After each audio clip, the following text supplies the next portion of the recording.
பொதுக்கூட்ட உரையாற்ற நாம் தமிழர் கட்சியின் மகளிர் பாசறை மாநில ஒருங்கிணைப்பாளர் அக்கா நர்மதா அவர்களை அழைக்கிறோம்.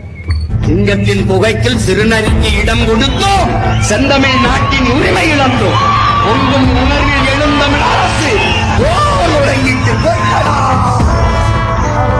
வாழும் உரிமை இங்கு எவருக்கும் உண்டு, ஆளும் உரிமை தமிழர் எமக்கே உண்டு என்ற தத்துவ முழக்கத்தை முன்வைத்து தமிழர் என்று சொல்லடா, தலை நிமிர்ந்து நில்லடா. பெண் விடுதலை இல்லையேல் இம்மண் விடுதலை இல்லை என்று எம்மை வழிநடத்துகின்ற தேசிய தலைவர் மேதகுவே பிரபாகரன் அவர்களை வணங்கி, கோவை தெற்கு தொகுதி சார்பில் நடந்து கொண்டிருக்கின்ற பொதுக்கூட்டத்திற்கு வருகை தந்திருக்கும் உறவுகளுக்கும் இப்பகுதி மக்களுக்கும் என் வணக்கத்தை தெரிவித்துக் கொள்கிறேன். 2026 தமிழ்நாடு சட்டமன்றத்தில் அரியணை ஏறப்போவது யாரு என்பதை நோக்கி நாம் இப்போ நகர்ந்து கொண்டிருக்கிறோம். 60 ஆண்டு காலத்திற்கும் மேலாக இந்த தமிழ் மண்ணை மாறி மாறி ஆட்சி செய்த இரு பெரும் திராவிட கட்சிகள் தமிழர்களை ஏமாற்றி அவர்களுக்கு துரோகம் செய்து அவர்களின் மாநில உரிமையெல்லாம் விட்டு கொடுத்து இந்த மண்ணின் நீர் வளம், நில வளம், காற்று வளம், கனிம வளம், மண் வளம், மலை வளம் என அத்தனை வளங்களையும் கொள்ளையடித்து கொளுத்தது போதாதென்று 2026 தேர்தலுக்காக மீண்டும் உங்களிடம் வாக்கு பிச்சை எடுக்க வருவார்கள். இத்தனை வளங்களையும் எடுத்து விட்டது போக மிச்சம் மீறி தொட்டுக்கோ தொடச்சுக்கோன்னு இருக்கிற கொஞ்சம் வளங்கள் இருக்கு. இந்த முறை அவர்களை வெல்ல வைத்தீர்கள் என்றால் அதையும் தொடர்ச்சி எடுத்து விட்டுட்டு தமிழ்நாட்டை அடுத்த தலைமுறை பிள்ளைகள் வாழ வக்கற்ற மாநிலமாக இவர்கள் மாற்றி விடுவார்கள். எங்க அப்பா சொன்னார் அவங்களுக்கு ஓட்டு போட்டேன், எங்க தாத்தா சொன்னார் இவங்களுக்கு ஓட்டு போட்டேன், நான் பரம்பரையா திமுக, நான் பரம்பரையா அண்ணா திமுக, அவங்க 500 கொடுத்தாங்க, இது 1000 கொடுத்தாங்க, இவங்க 2000 கொடுத்தாங்க, 5000 வரைக்கும் கூட இந்த தடவை போகும். அதை எல்லாத்தையும் வாங்கி கொண்டு இந்த முறை நீங்க அவர்களுக்கு வாக்கு செலுத்தினால் அடுத்த தலைமுறை பிள்ளையின் வாழ்க்கைகள் கேள்விக்குறியாக மாறும் என்பதை நீங்கள் கருத்தில் கொள்ள வேண்டும். ஒரு கட்சி 2016 முதல் முறையாக தேர்தலில் போட்டிடுறாங்க. அப்போ தனிச்சு போட்டி, எல்லா 234 தொகுதிகளிலும் தனிச்சு போட்டி. 234 தொகுதியில நிறுத்தற்கு வேட்பாளர் இருக்கிறார்களா என்று கேலி செய்தார்கள் அன்னைக்கு. அந்த தேர்தலில் 1.1 விழுக்காடு. 2019 நாடாளுமன்ற தேர்தலில் இந்திய அரசியல் வரலாற்றிலேயே இல்லாத ஒரு முன்மாதிரியாக 40 தொகுதிகளில் 20 பெண் வேட்பாளர்கள், 20 ஆண் வேட்பாளர்கள், ஆணுக்கு பெண் சமம் அல்ல, ஆணும் பெண்ணும் சமம் என்று 2019 நாடாளுமன்ற தேர்தலை சந்திக்கிறோம். 3.9 விழுக்காடு ஓட்டு. அதற்கு பிறகு 2021 சட்டமன்ற தேர்தல் வெறும் பேச்சளவில் இல்லாம 117 பெண்கள், 117 ஆண்கள் என கோற்றும் கோழி பிரியாணியும் கொடுக்காமல், வாக்குக்கு பணம் கொடுக்காமல், உண்மையும் நேர்மையுமாக களத்தில் நின்று 7 விழுக்காடு ஓட்டு. இப்ப 2024 நாடாளுமன்ற தேர்தலில் 8.2 விழுக்காடு ஓட்டு வாங்கி அங்கீகரிக்கப்பட்ட மாநில கட்சியாக நாம் தமிழர் கட்சி எங்களிடம் இருந்து பறிக்கப்பட்ட விவசாய சின்னத்தையே மீண்டும் வாங்கி 26 தேர்தலில் நாங்க போட்டிடுறோம். அதிலையும் 50 விழுக்காடு பெண்கள், 117 பெண்கள், 117 ஆண்கள், 143 வேட்பாளர்கள் இளம் தலைமுறையை சார்ந்த எங்கள் தம்பி தங்கைகள் போட்டியிடுறாங்க.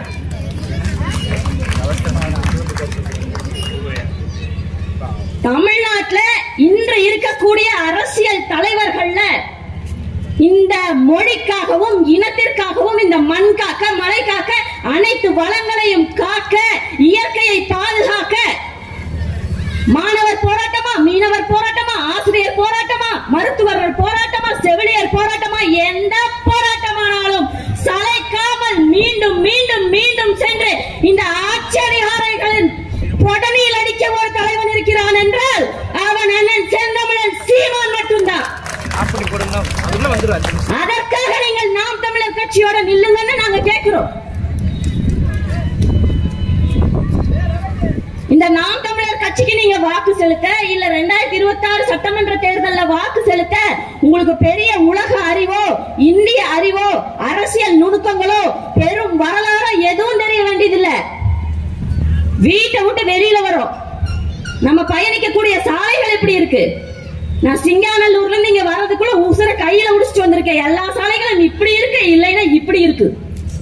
தினம் தினம் வேலைக்கு போறவங்க, பள்ளிக்கூடத்திற்கு போறவங்க எல்லாத்துக்கும் தெரியும் இந்த சாலைகளின் தரம்.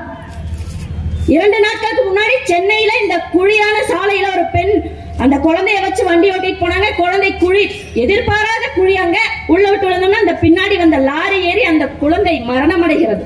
யார் தவறு? அந்த குழந்தையோட தவறா? இதுக்கு எந்த ஆட்சியாளர்களோட பதிலே இல்ல. அவங்க கண்டும் காணாம அவங்களுக்கு இது 10ஓட 11. அடிப்படை வசதிகள் எப்படி இருக்கு உங்க தொகுதியில, உங்க தெருவுல எப்படி இருக்குன்னு பாருங்க. சாலை வசதி கோவை முழுவதும் இப்படிதான் இருக்கு, அது இப்படிதான் இருக்கும். எப்ப தெரியுமா தூக்கிட்டு வருவாங்க? சரியா தேர்தலுக்கு 4 மாசம் இருக்கும் போது வருவாங்க. எல்லா சாலைகளையும் அவசர கதியில போட்டு விட்டுட்டு ஒரு மழை வந்தா அதெல்லாம் பொத்தல் பொத்தல் ஆயிரும். போட்டுட்டு தேர்தல்ல ஓட்டு பிச்சை எடுக்க வரும்போது சொல்லுவாங்க, பாருங்க நாங்க உங்களுக்கு இந்த சாலைகளை எல்லாம் போட்டு கொடுத்திருக்கோம், பல பலன் இருக்கு, நீங்க போயிட்டு வந்துட்டு இருக்கீங்கன்னு. வாக்கு பிச்சைக்காக அந்த சாலைகள் போடப்படும். சாக்கடை நிலைமை எப்படி இருக்கு? எல்லா பக்கம் தெருவெங்கும் சாக்கடைகள் அடைப்பு ஏற்பட்டு கொசு அங்க உற்பத்தி ஆயிட்டு இருக்கு. ஆனா நம்ம வீட்டுல சின்ன தட்டத்திலயோ கிண்ணத்திலயோ வெளியில தண்ணி வச்சிருந்தோம், செடிக்கு தண்ணி ஊத்தணும், தண்ணி தேங்கி இருந்தா உடனே மாநகராட்சியில இருந்து வந்துருவாங்க, இதுல டெங்கு காய்ச்சல் வருங்க, இந்த தண்ணி எல்லாம் கீழே ஊத்திருங்க அப்படின்னு சொல்லி. அப்ப இந்த சாக்கடையில் இருக்கிற கொசு அதனால டெங்கு காய்ச்சல் வராதா? இல்ல அதனால மலேரியா வராதா? வேற ஏதாவது காய்ச்சல் வராதா? என்ன இது பித்தலாட்டுத்தனம்? அதே போல ஒவ்வொரு வீடு, நம்ம வீட்டு விட்டு வெளியில வந்து வச்சுக்கோங்க, பூரா பக்கம் குப்பை குப்பை பறந்துட்டு இருக்கும், அங்க கட்டி வீசப்பட்டிருக்கும், துர்நாற்றம் அடிச்சிட்டு இருக்கு. இப்போ சமீபமா என்னன்னு விசாரிச்சு பார்த்தா இந்த தூய்மை பணியாளர்கள் எல்லாம் சிலர் ஒரு நாள் ஒரு பகுதியில் வேலை செய்யறது, சிலர் போராட்டங்களுக்கு போயிடுறாங்களாம். இது என்ன போராட்டம் நம்ம ஆழ்ந்து விசாரிச்சோம்னா, 9 ஆண்டு காலமாக கோவை மாநகராட்சியில் பணியாற்றக்கூடிய தூய்மை பணியாளர்கள் அவர்களது உரிமைகளை கேட்டு இந்த மாநகராட்சியில போராடிட்டு வராங்க.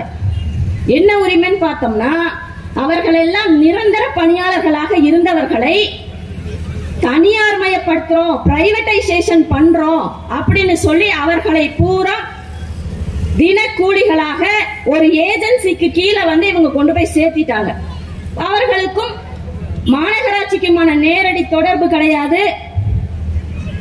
அதே போல 2010ஆம் ஆண்டு செம்மொழி மாநாடு நடந்த போது தினக்கூலிகளாக, கொசு மருந்து அடிப்பவர்களாக, குடிநீர் பிரச்சனைகளுக்கு வேலை செய்பவர்களாக வேலைக்கு எடுக்கப்பட்ட 4801 பேர் அவர்கள் பணிகளை நிரந்தரம் செய்ய கோரி தொடர்ச்சியா போராடிட்டு வராங்க. அதையும் இந்த அரசு செவிமடுக்கவில்லை.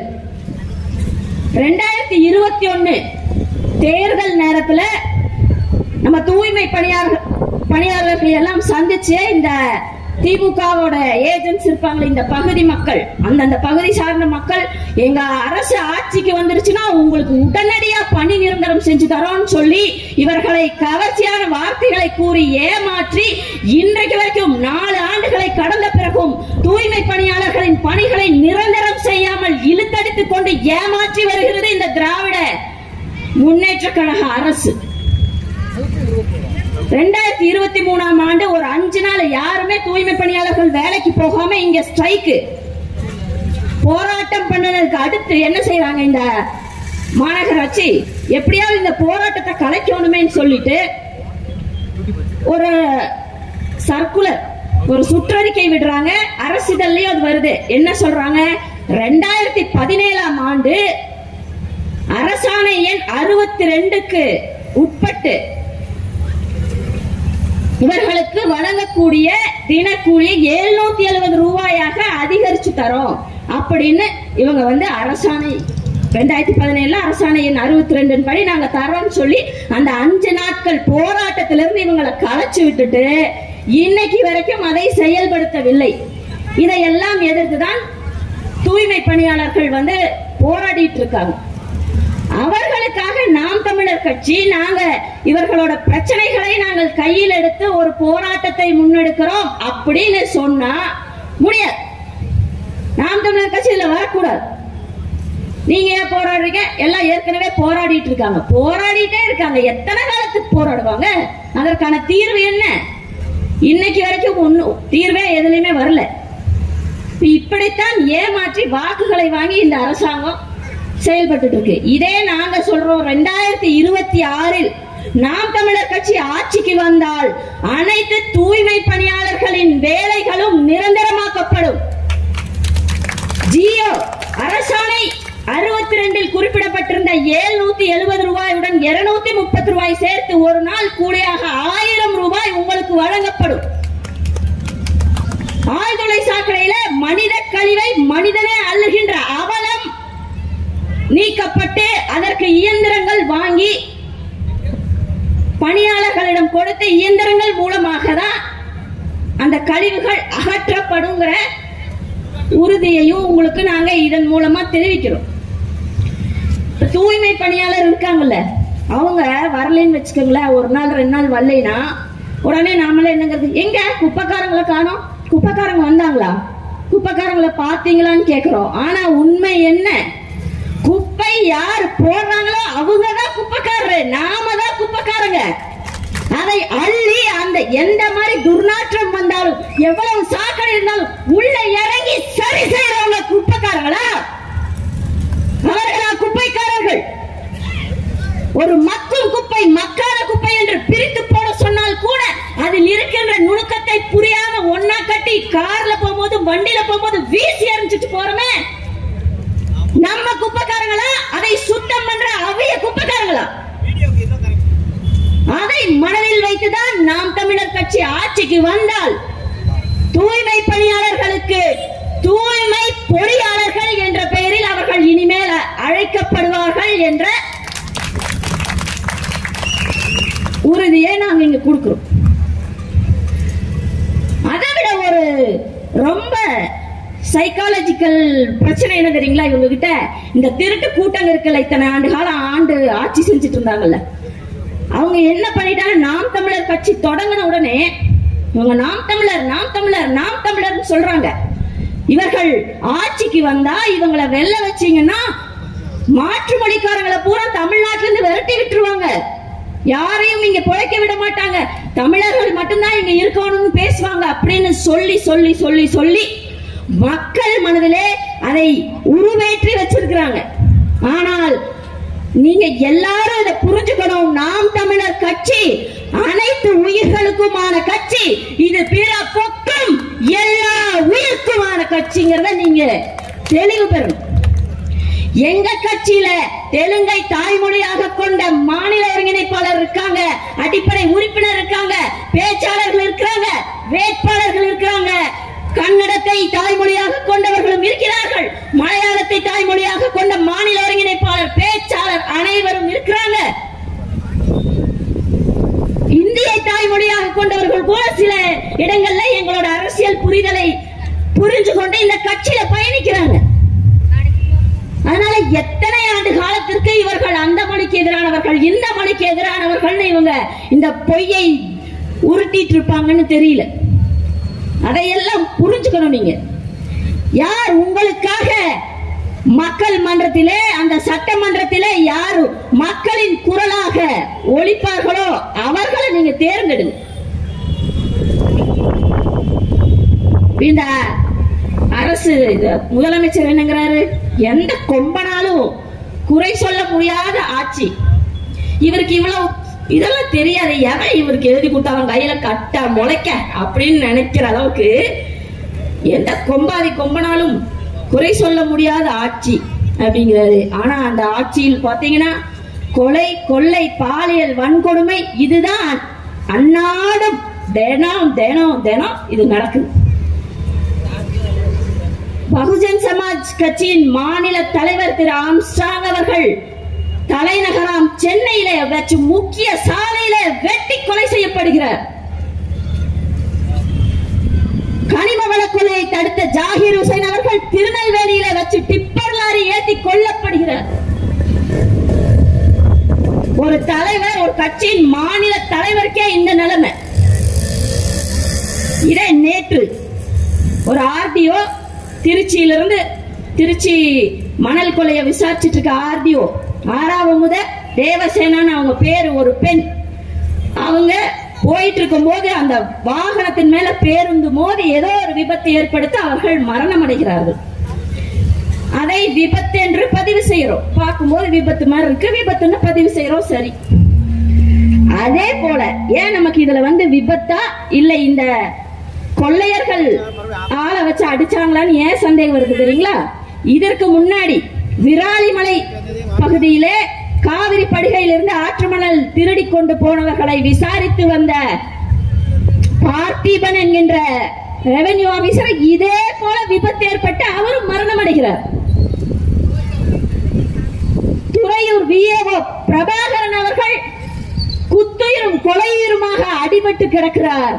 அப்போ இதெல்லாம் எதிர்பாராமல் நடந்த விபத்தா அல்லது இந்த குவாரி உரிமையாளர்கள் மணல் கொள்ளையர்களால் ஏற்படுத்தப்பட்ட மரணங்களா என்ற சந்தேகம் நம்மளுக்கு வருது. இதுதான் இந்த ஆட்சியோட லட்சணம். தினம் தினம் தினம் தோறும் பாலியல் வன்கொடுமை. பிறந்த குழந்தையா இருந்தாலும் சரி, 84 வயசு கிழவியா இருந்தாலும் சரி, யாரையும் விடுறதில்லை. சென்ற 10 நாளுக்குள்ள 70 வயதை கடந்த மூதாட்டி கூட்டு பாலியல் வன்கொடுமை, அத்தனை பேர் போதை. 84 வயசான கிழவிங்க, அதைய புடிச்சிட்டு போய் ஒருத்தன் போதையில பாலியல் வன்புணர்வு பண்றான்னா அந்த அம்மா அப்படி கதறுது. அந்த சிசிடிவி கேமரால பதிவாயிருக்கு. இதற்கெல்லாம் அரசு என்ன பதில் சொல்லுது?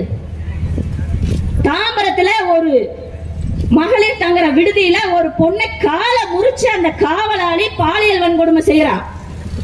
அதற்கு அமைச்சர், பெண்கள் நலத்துறை அமைச்சர் திருமதி கீதா ஜீவன் கிட்ட கேள்வி கேட்கிறாங்க. அந்த அம்மா என்ன சொல்றாங்க தெரியுமா? அது நமக்கு பெரும் அதிர்ச்சியை ஏற்படுத்துது. அந்த காவலாளி தன்னுடைய 21 வயசுல இருந்து 21 ஆண்டுகளாக இங்கதான் வேலை செய்யறாரு. அவர் மேல எந்த புகாரும் வந்ததில்ல. இத்தனை நாட்கள் இங்க இருந்த பெண்கள் எந்த புகாரையும் அளித்ததில்லை. அதனால் அவரை நம்ம ஒரு இது பாவமா தான் பார்க்க வேண்டியது இருக்குன்னு. ஏமா நீ அமைச்சர் ஓட்டு போட்டு வென்று வந்த மக்களுக்கா, பெண்களுக்கா, இல்ல குற்றவாளிகளுக்கு ஆதரவாக பேசிக் கொண்டிருக்காங்க இந்த அமைச்சர்? இந்த ஆட்சியோட லட்சணம் இதுதான். டாஸ்மாக்ல 40,000 கோடி 50,000 கோடி டார்கெட் வச்சு சாராயத்தை விற்கிற அரசு, டாஸ்மாக் வருமானத்தையே நம்பி ஆட்சி அதிகாரம் செய்து கொண்டிருக்கின்ற முத்துவேல் கருணாநிதி ஸ்டாலின் அவர்களின் அரசு இங்க பனை மரத்துக்கு தடை கேட்டா, பனை மரத்துல இருந்து கல் இறக்கி அதுல எத்தனால் காந்தா அது 4ல இருந்து 10 விழுக்காடு ஆல்கஹால் தந்து அதை போதைக்கு ஆட்படுத்துது அப்படின்னு. சரி, நீங்க சொல்ற மாதிரி வருவோம்.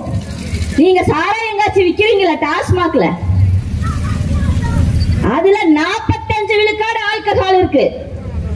அதை ஏன் தடை விதிக்க மாட்டேங்கிறீங்க? இந்தியா முழுவதும் அனைத்து மாநிலங்களும், நம்ம அண்டை மாநிலம் முழுவதும் கல்லுக்கு தடை இல்லை.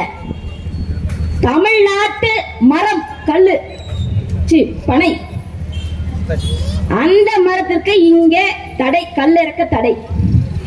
ஏன்னா கல் இறக்குனா அதுல பொருளாதாரம் பூரா போய் விவசாயிகள் வாழ்வு உயர்ந்து விடும். இந்த சாராய காட்சி விற்கிற டாஸ்மாக்கு வர இவங்களோட கம்பெனியோட வருமானம் குறைந்து விடும். அதனால இங்க கல் இறக்க தடை. அந்த தடையை நீக்க கோரி அண்ணன் சீமான் அவர்கள் தூத்துக்குடியில தடையை மீறி பனை மரத்தில் ஏறி கல் இறக்குறாரு. கல் இறக்குனாருல, உங்களுக்கு தைரியம் இருந்தா அங்க போய் நின்று நீங்க பேசிருக்கோம்ல. இறக்கி முடிச்சு எல்லாம் குடிச்சு முடிச்சோன்னே வாரானுங்க. அதெல்லாம் கட்ட கட்டி ஏறிட்டாரு. அண்ணனுக்கு வயசாகி போச்சு. ஏன்னா கட்ட கட்டி ஏறினத பிரச்சனையா? உடனே நம்ம தம்பிக எல்லா புகைப்படம் எல்லா ஊர்லயும் கல் இப்படி தாண்டா இறக்குறான், கட்ட கட்டி தான் ஏறி இறக்குறான்னு போட்டோன்னு அதை விட்டுட்டு இங்க ஒரு பன்னி ஒண்ணு சுத்திட்டு இருக்கு. அந்த பன்னி என்னன்னு சொல்லுது? இவரு ஜாதி தொழிலை, குலத்தொழிலை செய்யறாரு. பனை ஏறு குலத்தொழில் செய்யறாரு. சரி, பனை ஏறி போராட்டம் பண்ண குலத்தொழில்.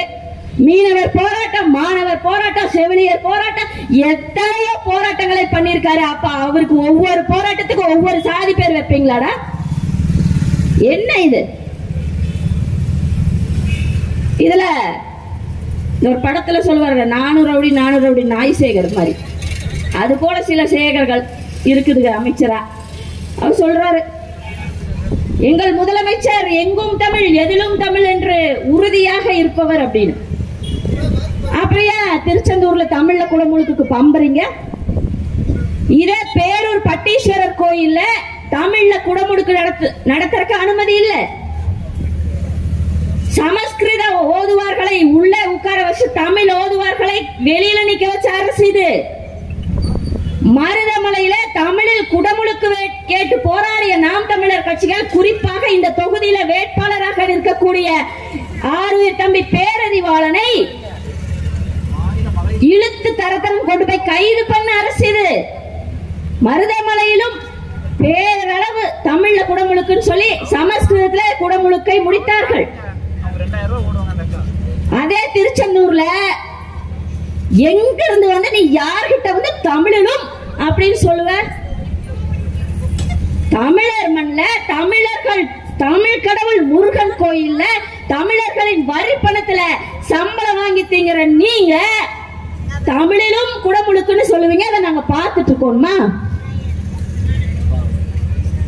திருச்செந்தூர்ல அவங்க அறிக்கை பாருங்க, கோயில் அறிக்கை. காலை 6 மணில 7 மணி வரை அந்த குடமுழுக்கு நடைபெற்று விடும். மாலையில வந்து தமிழ் திருமுறைகள் ஓதி நீங்க வந்து ஒரு வாரமா ஒப்பு சப்பானியா போய் நின்று தமிழ் திருமுறைகள் ஓதி முடிச்சிருங்க அப்படின்னு ஒரு அறிக்கை கோயில்ல இருந்து வருது. இப்ப இவர்கள் தமிழுக்கானவர்களா? இவர் தமிழர்களுக்கானவர்களா? நீங்க சிந்திச்சு பாருங்க. இந்த திமுக ஒரு மங்கனி அரசர் அமைச்சர்கள் இருக்கிறாங்க. அதுல ஒரு அமைச்சர் என்னங்கிறார், சட்டமன்றத்துல 24 மணி நேரமும் கன்னியாகுமரியிலிருந்து கல்குவாரி வெட்டி எடுத்துட்டு அந்த செக் போஸ்ட் இருக்குல்ல, சோதனை சாவடியில சோதனை இல்லாமல் கேரளாக்கு கொண்டு போறதுக்கு அனுமதி வேண்டும் அப்படின்னு சொல்லி சட்டமன்றத்துல பேசுறாரு. இன்னொரு அமைச்சர், அதான் இது தமிழிலும் அப்படின்னு அவர் பேசினார்ல, அவர் ஒண்ணு. இன்னொன்னு அடுத்தது அன்பில் மகேஷா, அவரு தமிழ் கடவுள் என்றாலே எங்களுக்கு நினைவுக்கு வருவது கருணாநிதி தான். யாரு கூட ஒப்பிடுறீங்க? டிக்கெட் வாங்காம டிடிஆரை ஏமாத்திட்டு வந்தவன் தம்பி தலைமையேற்கவன் நெடுஞ்செழியனை கூப்பிடறக்குள்ள சந்திலிருந்து ஓடி வந்து குறுக்கு சாலோட்டி முதலமைச்சர் அவங்க. சர்க்காரியா கமிஷனை தலை சுத்தி நின்ன அளவுக்கு ஊழல் பண்ணவன். இங்க ஆட்சி புரியறவங்கள அரசனா? காட்சி தரவனல்ல கடவுளா? என்ன பேசுறீங்க? தமிழ் கடவுள் முருகனுக்கு கோபுர கலசத்தில் தமிழ் ஒலிக்க வேண்டும் என்பதுதான் தமிழர்களின் கோரிக்கை. அந்த கோரிக்கையை இந்த அரசு நிறைவேற்றாவிட்டால் நாங்கெல்லாம் இப்பவே டிக்கெட் போட்டாச்சு 6ஆம் தேதிக்கு.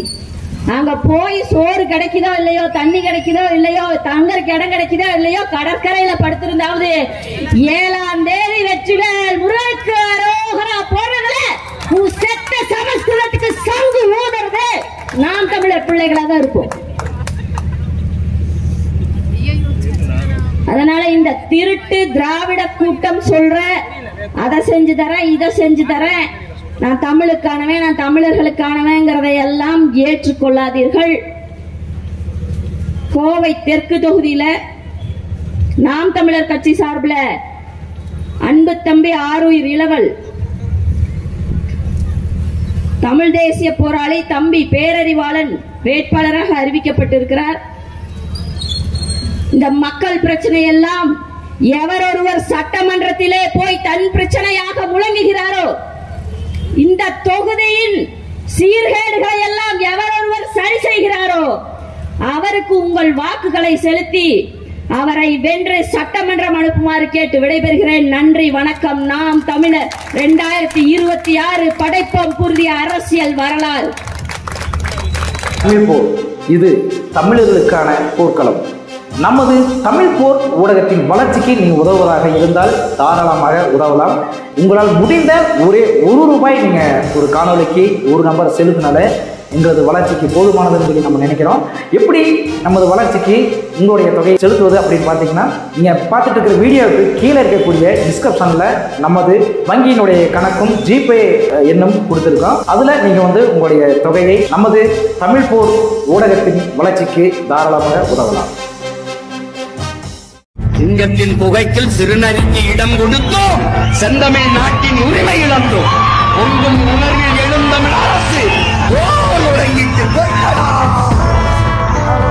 வாழும் உரிமை இங்கு எவருக்கும் உண்டு, ஆளும் உரிமை தமிழர் எமக்கே உண்டு என்ற தத்துவ முழக்கத்தை முன்வைத்து தமிழன் என்று சொல்லடா, தலை நிமிர்ந்து நில்லடா.